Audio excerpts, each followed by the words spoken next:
नीचे रखसी ना।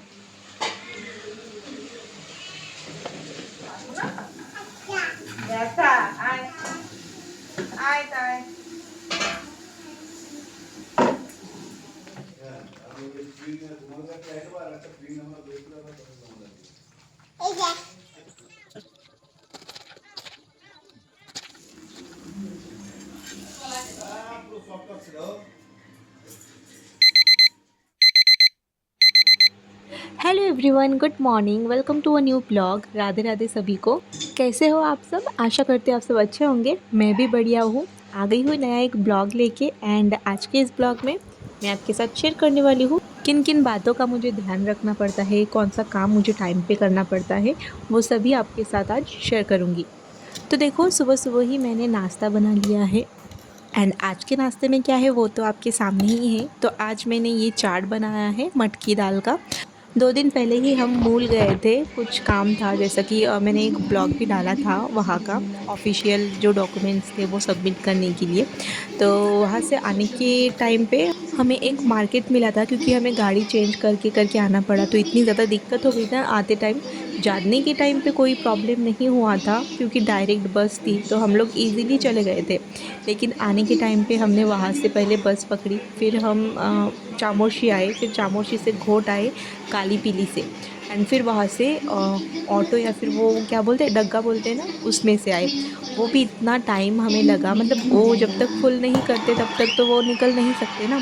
तो इसीलिए बहुत टाइम लग गया था। शाम के 4 बज गए थे, जबकि हमारा काम सुबह के 11 बजे के अंदर सब कुछ हो गया था। लेकिन फिर भी हमें इतना टाइम लग गया आने के लिए।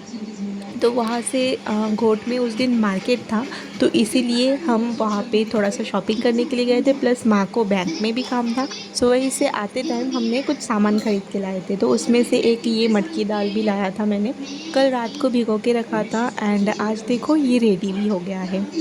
स्प्राउट्स बोलते हैं इसे, मटकी स्प्राउट्स। तो स्प्राउट्स का सैलड खाना बहुत ज़्यादा बेनिफिट होता है हेल्थ के लिए। सो इसीलिए मैंने मेरे सासू माँ एंड मेरे लिए ये ब्रेकफास्ट बना लिया है, सैलड जिसे बोलते हैं स्प्राउट सैलड। तो आज का जो ब्रेकफास्ट है वो हमारा इसी से हुआ है। एंड अभी देखो मैं खाते खाते थोड़ा सा टीवी देख रही हूँ। रूही अपने पापा के साथ थोड़ा सा बाहर गई है घूमने के लिए। एंड इधर देखो बोलते बोलते वो लोग आ भी गए हैं। सो बारिश शुरू हो गई थी, इसीलिए उसका सर ढक के लेके आए। आफ्टर ब्रेकफास्ट मैं चली गई थी खाना बनाने के लिए एंड ब्लॉग को कंटिन्यू नहीं कर पाई, क्योंकि मेरे मोबाइल में जो है चार्ज नहीं था। तो इसीलिए आगे का जो ब्लॉग है वो कंटिन्यू नहीं कर पाई। एंड अभी मैं आपसे शाम में मिल रही हूँ। सो कुछ कपड़े थे सूखे हुए। वैसे तो अभी बारिश के मौसम में कपड़ों को सुखाना बहुत ज़्यादा दिक्कत हो रही है, लेकिन हर साल तो बारिश के टाइम पे टेंशन ही हो जाती है कि कपड़ों को कैसे सुखाए। ऊपर से बेबी को लेके, बेबी के तो बहुत सारे कपड़े हो जाते हैं एंड रूही को दिन में 3-4 बार मुझे चेंज कराना रहता है। तो इस बार अच्छा हुआ कि हमने वॉशिंग मशीन लगाया है, जिसकी वजह से उतनी ज़्यादा प्रॉब्लम नहीं होती है, क्योंकि मशीन में ही कपड़े सूख जाते हैं एंड थोड़े टाइम तक फ़ैन में रख दिए तो एकदम नॉर्मल जैसे हो जाते हैं।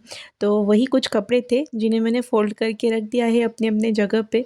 एंड मैं एक वीडियो बना रही थी, उसके लिए भी कुछ कपड़े मैंने अंदर से निकाला था, वो भी मैंने रख दिया है। एंड अभी देखो मैं रूही के साथ यहाँ पे पेंटिंग कर रही हूँ, क्योंकि रूही ना इस टाइम पे बहुत ज़्यादा चिड़चिड़ करती है। उसे बाहर जाना रहता है, लेकिन बाहर बारिश हो रही है तो बाहर कैसे जाए, है ना? तो मैं ऐसा करती हूँ कि रूही को घर के अंदर ही कैसे बिज़ी रखा जाए, यही सोचती रहती हूँ। तो कुछ ना कुछ उसे एक्टिविटीज़ करने के लिए दे देती हूँ ना, तो वो बिज़ी हो जाती है एंड फिर उसका चिड़चिड़ापन भी दूर हो जाता है। एंड आज तो रूही के साथ-साथ मैं भी लग गई हूँ कुछ एक्टिविटीज़ करने के लिए। सो यहाँ पे मैंने कुछ कलर्स दे दिया था रूही को एंड वो ड्राइंग कर रही थी, प्लस मैं भी जो है ड्राइंग करने में लग गई। रूही को मैंने अलग से एक बुक दे दिया था ड्राइंग के लिए, लेकिन उसे मैं जिस पे कर रही हूँ ना वही उसको चाहिए। सो एवरी टाइम वो ऐसा ही करती है। उसके सामने कितना भी ऑप्शन रहे, लेकिन मैं जो यूज़ कर रही हूँ या फिर किसी और के हाथ में जो है उसे वही चाहिए होता है। आई थिंक उसे लगता है कि जो हमारे पास होता है वो ज़्यादा अच्छा होगा। तो यही शायद से बच्चों की थिंकिंग होती है। तो इसीलिए वो बार-बार मुझसे लेने की कोशिश कर रही थी, फिर मैंने उसको उसके पापा के पास भेज दिया। एंड रूही के पापा थोड़ी देर पहले ही आ गए हैं, सामने बैठ के टीवी देख रहे हैं। एंड ये देखो। কিছে ও কি ও কি যাচ্ছে এটা দিয়ে লেখো মা, কলম দিয়ে লিখতে হয় না, তুমি ছোট বেবি না। तुम्ही एकदम छोटूसा बेबी ना, एकदम छोटूसा बेबी. हाँ तो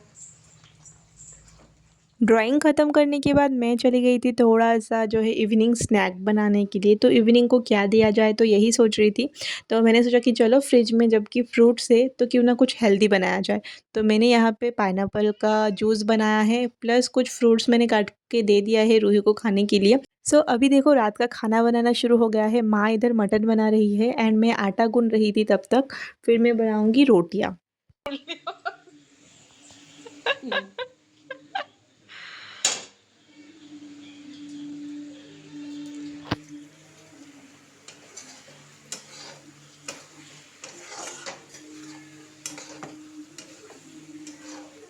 টমেটো কাটা গেছে? হ্যাঁ সত্যি তো ট্যালেন্ট কি কই ड्राइंग करते टाइम देखा आपने रूही ने कैसे मेरे सर पे मारा एंड सच में मुझे लगा था, लेकिन क्या कर सकते हैं, छोटी है। तो उसे ना पापा से एक पेन चाहिए था लेकिन उसके पापा दे नहीं रहे थे, इसीलिए वो पापा का गुस्सा मेरे ऊपर आके उसने दिखाया।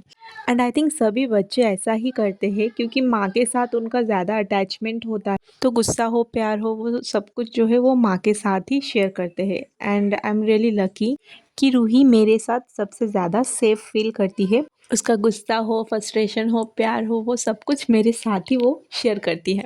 माँ उधर साइड रूही को लेके मटन बना रही है एंड मैं यहाँ पे लग गई हूँ रोटियाँ बनाने के लिए क्योंकि रूही के पापा को भूख लग गई है एंड रूही को भी जल्दी जल्दी खाना खिला दूँगी। बारिश हो रही है, पता नहीं लाइट कब चली जाए क्योंकि बारिश का मौसम है एंड बारिश के मौसम में कोई गारंटी नहीं है कि लाइट रहेगी। तो इसीलिए जो है आज शाम को ही जल्दी जल्दी खाना बनाना स्टार्ट कर दिया है। एक बार खाना बनाना हो जाएगा ना तो सर से बहुत बड़ा टेंशन चला जाता है एंड रूही के साथ भी मैं टाइम स्पेंड कर सकती हूँ। प्लस मुझे किचन को क्लीन करने का भी टाइम मिल जाता है। तो ऐसे ही जल्दी-जल्दी मैं ट्राई करती हूँ सब कुछ काम करने का एंड साथ ही साथ किचन को क्लीन करके रखती हूँ ना तो मेरे सर से बहुत ज़्यादा जो है एक स्ट्रेस निकल जाता है मॉर्निंग को उठ के काम का। क्योंकि किचन अगर क्लीन रहा ना रात को तो सुबह उठ के उतनी ज़्यादा जो है टेंशन नहीं रहती। एंड किचन में अभी भी थोड़ा-सा काम बाकी है जैसा कि मैं हर ब्लॉग में ही बताती हूँ मेरे किचन के ब्लॉग्स में। तो कुछ काम बाकी है, पता नहीं वो कब होगा, जितनी जल्दी हो सके उतना मुझे अच्छा लगेगा।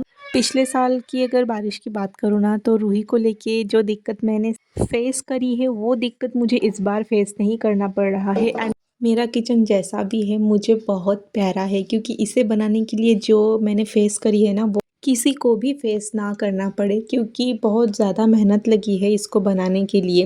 कई रातें तो मेरा रो रो के गया है किचन को बनवाने का जो डिसीज़न है वो लेने के लिए एंड सबको मनाने के लिए क्योंकि घर में कोई भी राज़ी नहीं था मतलब किचन को बनाने के लिए क्योंकि जो पहला वाला किचन था उसी में खाना बनाने के लिए बोला जा रहा था घर से। कोई भी रेडी नहीं था ये किचन को ठीक करवाने के लिए। इवन रूही के पापा भी रेडी नहीं थे। क्या है ना घर के सभी का सोच, सभी का डिसीज़न अगर सेम ना होना तो उस चीज़ को करने में क्या दिक्कत फेस करनी पड़ती है आई थिंक आप सभी को अंदाज़ा हो सकता है। बहुत कुछ सुनना पड़ा एंड मेरी जो हैबिट है ना उसकी वजह से किसी को पता नहीं चल पाता कि मुझे भी हर्ट होता है। मैं कुछ भी सुनती हूँ ना फिर भी उनके सामने स्माइल करती रहती हूँ। सबके साथ एकदम स्वीटली बिहेव करती हूँ तो इसीलिए जो है सबको पता नहीं चल पाता कि हाँ मुझे भी ठेस पहुँच सकती है, मुझे भी किसी बातों से दुःख होता है। तो ये समझना चाहिए कि आप किसी को हमेशा ही ऐसा-ऐसा बोलते रहोगे तो उसे हर्ट नहीं होगा या फिर उसे बुरा नहीं लगेगा, ऐसा तो नहीं हो सकता है ना। ख़ैर मैं उन सब बातों को याद नहीं करना चाहती हूँ क्योंकि वो सब सोचती हूँ ना तो मेरा सर बहुत ज़्यादा दर्द देने लगता है। मेरे दिलो-दिमाग में हमेशा से यही सोच लेके रखती हूँ कि कैसे सबको साथ में रखा जाए एंड कैसे सभी खुश रहें। लेकिन ये सब करते-करते ना कहीं न कहीं मेरी खुशी को अंडर एस्टिमेट किया जा रहा है क्योंकि अगर कोई बंदा आपकी खुशी के बारे में सोच रहा है ना तो आपको भी 100% ना सही 50% तो उसके बारे में सोचना ही चाहिए। लेकिन अगर दोनों हाथ से एफ़र्ट नहीं डाला जाएगा तो एक इंसान कब तक करेगा, है ना? मेरी तो कोशिश यही रहती है कि मैं सबको खुश रह पाऊँ एंड यही करते-करते ना मैं सबके सामने कभी-कभी जोकर बन जाती हूँ एंड बाद में मुझे ही रियलाइज़ होता है फिर रूही के पापा भी मुझे बोलते हैं कि क्यों? इतना सब क्यों करते हो? एंड सच बताऊँ ना तो मैं कुछ भी बोलती हूँ ना किसी भी मैटर को लेके तो किसी को भी ट्रस्ट नहीं होता है उस बात पे। तो इसके लिए मुझे बहुत ज़्यादा ठेस पहुँचती है, मुझे बहुत ज़्यादा दुःख होता है कि नहीं, अगर मैं कोई पॉइंट ऑफ व्यू रख रही हूँ तो क्यों रख रही हूँ ये एक बार सोचना चाहिए ना, लेकिन कोई भी नहीं सोचता। सबको ऐसा लगता है कि मैं झूठ बोलती हूँ। तो रूही के पापा इस बात को लेके मतलब हम दोनों के बीच में बहुत बार ऐसा होता है ना, हस्बैंड वाइफ के बीच में मतलब कोई बात को लेके अगर कोई नहीं समझ रहा है तो क्यों समझाने की कोशिश कर रही हूँ। एंड मैं ना हमेशा से सोचती हूँ कि नहीं, सबको समझा के, सबको मतलब अगर कोई बात हुई है तो उस बात के पीछे क्या थी, क्या बात थी, तो वो समझाने की कोशिश में लग जाती हूँ। एंड सब कुछ सॉल्व करने के लिए मैं ट्राई करती हूँ, लेकिन फिर बाद में मेरा ही मज़ाक बन जाता है। तो इसलिए मैंने अभी छोड़ दिया है। रही बात किचन की, तो किचन में बहुत ज़्यादा मेहनत करना पड़ा। कुछ अच्छा करने के लिए 10 बातें तो सुनना ही पड़ता है एंड हमने भी सुना है। तो सुनने के बाद भी जो है मैंने एक कान से सुना है, दूसरे कान से निकाल भी दिया है। एक मिडिल क्लास फैमिली से बिलॉन्ग करती हूँ, इसलिए मैं समझ सकती हूँ कि कोई सपनों का चीज़ अगर बनाना हो तो कितनी ज़्यादा मेहनत करनी पड़ती है। एंड ये जो घर है मेरा, इसको भी बनाने के पीछे मेरा ही हाथ है बोल सकते हो, या फिर मैंने ही सपोर्ट करा है, नहीं तो नहीं होता था। एक्चुअली क्या है ना, ये जो स्टोरी है ना वो मैं आपको बाद में बताऊंगी। ये जो घर है ना वो भी मेरे कारण ही बना है, नहीं तो अभी तक ये नहीं बनता था। तो इसके पीछे की स्टोरी अगर जानना हो तो आप मुझे कमेंट कर सकते हो, मैं आपको दूसरी किसी ब्लॉग में बताऊंगी। घर तो शादी से पहले ही बन गया था, लेकिन उसके पीछे भी मेरा ही हाथ है। अगर मैं फ़ोर्स नहीं करती तो ये घर नहीं बन पाता। प्लस कुछ फाइनेंशियल भी मैंने हेल्प करी है, जिसकी वजह से ही आज ये घर बन पाया है। क्योंकि मेरे हस्बैंड अकेले ही काम करते हैं एंड एक नॉर्मल गवर्नमेंट एम्प्लॉय का जो पेमेंट होता है वो नॉर्मली सभी को पता ही है कि कितना होता है। तो उसमें पूरा घर चलाना प्लस घर का काम करवाना, मतलब घर, एक नया घर खड़ा करना, एंड मेरे ससुर जी नहीं है, तो आप समझ सकते हो कि रूही के पापा ने कैसे सब कुछ मैनेज किया है। ऐसा नहीं बोल रही हूँ कि सब कुछ एकदम परफेक्ट किया है, लेकिन जो भी किया है वो भी कम नहीं था। लेकिन ना फिर भी इस बात की कभी उन्हें ना शाबाशी मिली है, ना ही किसी ने अच्छा बोला है। एंड आई नो कि उन्हें इस बात की कोई आशा भी नहीं है कि हाँ कोई बोलेंगे, कोई अच्छा बोलेगा या फिर कोई समझेगा। उन्हें भी एक्सपेक्टेशन नहीं है एंड ना ही मुझे है, क्योंकि अब तक मैं समझ गई हूँ कि जो करना है खुद के दम पे ही करना है। एंड कुछ करने के बाद अगर आप एक्सपेक्टेशन रखोगे किसी से कि नहीं कोई आपकी शाबाशी करेगा, कोई बोलेगा कि नहीं अच्छा किया है ये वो, लास्ट तक इस बात की तसल्ली है कि मुझे जो चाहिए था आखिर मैंने वो कर लिया है एंड अपने दम पे किया है। यही बात बहुत ज़्यादा सुकून देता है एंड हमारे लिए बहुत ज़्यादा बड़ी भी है। मैं ये मानती हूँ कि अगर कोई वाइफ़ दिलो जान से अपने हस्बैंड के पीछे उनका साथ देती रहे ना, तो उसके हस्बैंड कुछ भी कर सकते हैं। बातों बातों में इधर देखो खाना बनाना भी हो गया है, मेरा तो ध्यान ही नहीं रहा, मैं तो बातों में ही मगन हो गई। तो देखो माँ ने तो मटन बना लिया था एंड मैंने भी रोटियाँ बना ली है। एंड रूही के लिए मैंने एक पराठा बनाया है। एंड ये देखो ये है वो मटकी दाल जो हमने लाया था घोट से। एंड रूही के लिए जो पराठा बनाया है वो एकदम इंस्टेंट पराठा था, क्योंकि ना मैंने पहले से कोई प्रिपरेशन करके नहीं रखा था। सुबह कुछ बीन्स एंड आलू फ्राई किया था, उसी को जो है आटे के गोले में डाल के मैंने पराठा बना दिया है, क्योंकि दूसरा कुछ बनाया नहीं था। मैं भी वही खाने वाली हूँ जो सुबह बना था। माँ और रूही के पापा मटन खाएंगे, मैं मटन नहीं खाती हूँ, तो इसीलिए मेरे लिए जो सुबह की सब्जी बनी थी वही खाऊंगी। एंड दूध गर्म कर लिया है मैंने, तो रोटियों के साथ मैं दूध ले लूँगी। आप सोच रहे होंगे कि मैं ऐसा एक्सप्रेशन क्यों दे रही हूँ। एक्चुअली क्या है ना, 2 दिन पहले ही मैं जब चाय बनाने के लिए गई थी रूही के पापा के लिए, उस टाइम पे ना जिस डब्बे पे मैं चीनी रखती हूँ उस डब्बे में चीनी नहीं था। एंड बाकी का मैं अलग से रख देती हूँ, लेकिन वो ना मेरे ध्यान में ही नहीं रहा कि चीनी अलग से है, मतलब शक्कर जिसे बोलते हैं। तो फिर अभी मैंने ये डब्बा खोल के देखा कि इसमें बहुत सारा जो है चीनी था। इसका एक ही डब्बा मैंने निकाल के, जो मैं यूज़ करती हूँ, आपने देखा वाइट कलर का डब्बा ट्रांसपेरेंट, तो उसका एक ही डब्बा मैंने निकाला था एंड पूरा का पूरा ऐसे ही इस बॉक्स में भर के था। तो रूही के पापा को अगर बोलूँगी ना अभी तो मुझे डांट पड़ेगी। एंड मैंने उसी दिन जो है इधर के पास के शॉप में से ही चीनी ला के चाय बना के दिया है उनको, क्योंकि उन्होंने बोला कि पहले से बोलना चाहिए ना, टाइम पे बोलोगे तो कैसे होगा।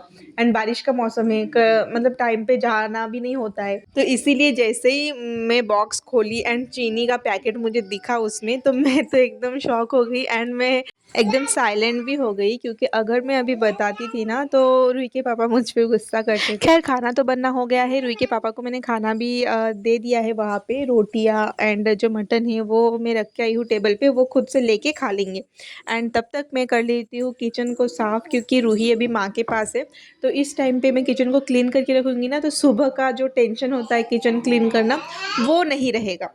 इधर साइड देखो गैस के ऊपर दूध रखा हुआ था, तो मैंने फ्रिज से निकाला था गरम करने के लिए, लेकिन उस टाइम पे गरम करना नहीं हुआ, तो अभी गरम करने के लिए रख देती हूँ। तो ये धीरे धीरे मतलब लो फ्लेम पे गरम होते रहेगा एंड मैं इधर क्लीन करती रहूँगी। एंड रही बात किचन के पेंडिंग काम की, तो वो भी बहुत जल्दी हो जाएगा एंड जो जो होगा आपके सामने ही होगा।